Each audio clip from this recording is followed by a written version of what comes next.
तो उसके बाद ना मैं कब सोता हूँ ना कब जागता हूँ, मेरे खुद को पता नहीं था। मेरे वालिदैन के सिवा मेरा कोई था भी नहीं। हमारे हालत क्या कि मैं लावारिस ना हो जाऊँ। 100 में से 90 आदमी तो शिफा होते हैं, 10 आदमी इंतकाल होते हैं, क्योंकि कुल्लो नफ्सिन ज़ायक़तुल मौत। मौत तो बराक है, मौत का इलाज तो कहीं भी नहीं है, मौत का इलाज कहीं भी नहीं है। शिफा ज़रूर होते हैं, यहाँ पे बीमारियों में शिफा होते हैं।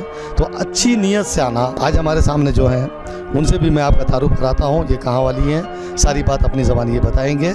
उसके बाद मैं वो भी रिपोर्ट बताऊँगा आपको, उस वक्त की रिपोर्ट में पहले क्या था अब क्या है। पहले ये बताइए अब कहाँ वाली हैं, क्या है, और आपके साथ साथ गुजरी सारी बात बताइए। अस्सलाम वालेकुम, मैं कुंदगल वाले हूँ। मैं बहुत परेशान थी। मेरा माया को सभी ले 2 साल फिरे, क्या भी कामयाबी नहीं हुई। लास्ट में blood infection, liver infection, blood cancer कर को किडबई को जो बोले हम। अब मुझे डॉक्टर नहीं होता कर को बोल दिया था। डायरेक्ट कह दिया नहीं होता। मेरी जवान बच्ची है, मैं क्या करूँ। मेरे को अल्लाह से मैं बहुत अर्ज करी। ये रिपोर्ट कभी झूठ नहीं बोलती। आज उस रिपोर्ट में जो अपनी ज़बानी ये बता रही है कि मेरी तकलीफ़ ख़त्म है, आराम से हूँ मैं, वो रिपोर्ट दिखा रही है यहाँ। उस चीज़ों को दुनिया मानती है रिपोर्ट को, और उसमें और भी रिपोर्ट है, बहुत सी रिपोर्ट है इनकी पहले की। बोलना जो बातें हैं उस्ताद को सच सच बोलना। उस्ताद ऐसा हो गया, दुआ देना उनका काम है, करम करना वली का काम है, शिफा देना रब का काम है। मगर सच बोले, सच के दामन से सच बोलो और कामयाब हो जाओ, समझे कि नहीं। तो इस चीज़ों को भी ध्यान रखें। बहुत सी रिपोर्टें हैं नाजरीन, जो मैंने अभी आपको रिपोर्ट दिखाया, ताकि हर वो आदमी जो पढ़े लिखे हैं, और यहाँ पर जितने भी लोग हैं, अगर उनको डाउट है तो वो पढ़ के सकते हैं। जो पढ़े लिखे हैं उस रिपोर्ट, जिसको भी अगर आपको ये लगता है कि रिपोर्ट देखना है तो आप रिपोर्ट पढ़ के देख लें उनकी रिपोर्ट में क्या है। नाजरीन ये है इस दर के, जिसको शिफा का दर कहते हैं। ये वालदा बात कर रही थी, अब इनके लड़के हैं। बताओ भाई आप। अस्सलाम वालेकुम।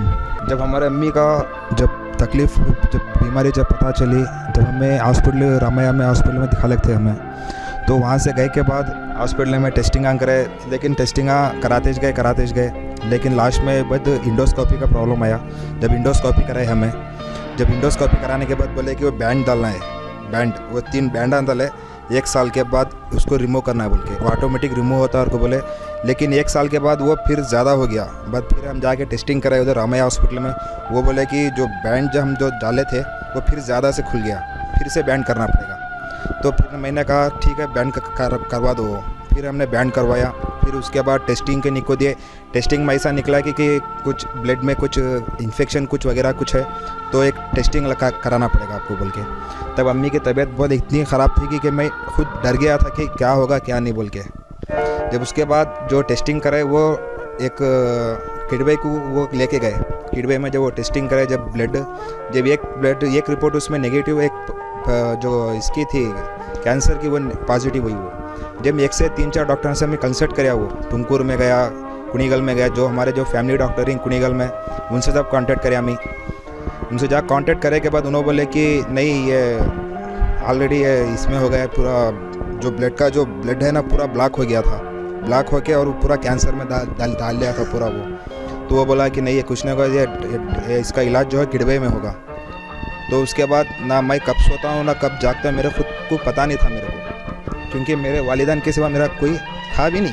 हमारे वालिद के जाने के बाद कि मैं इतना सोचा था कि कुछ हो गया तो मेरा हालत क्या कि मैं लावारिस ना हो जाऊँ। फिर अम्मी के मामू जो हैं वो हाजी माम औलिया रहमतुल्लाह अलैह का एड्रेस बताए, यहाँ को है हमें। आज अल्हम्दुलिल्लाह आज हमारे अम्मी आज हमारे सामने आज अच्छे खड़ी हैं। आज ये उनके बेटे बात कर रहे हैं, और इस दर्द को, इस कैफियत को आप जान सकते हैं। और अच्छी औलाद की पहचान यही है जो अभी आप देख रहे हैं, इसे कहते हैं सदका जारिया, बेहतरीन औलाद इसे कहते हैं। बहुत अच्छे खड़ी अल्हम्दुलिल्लाह।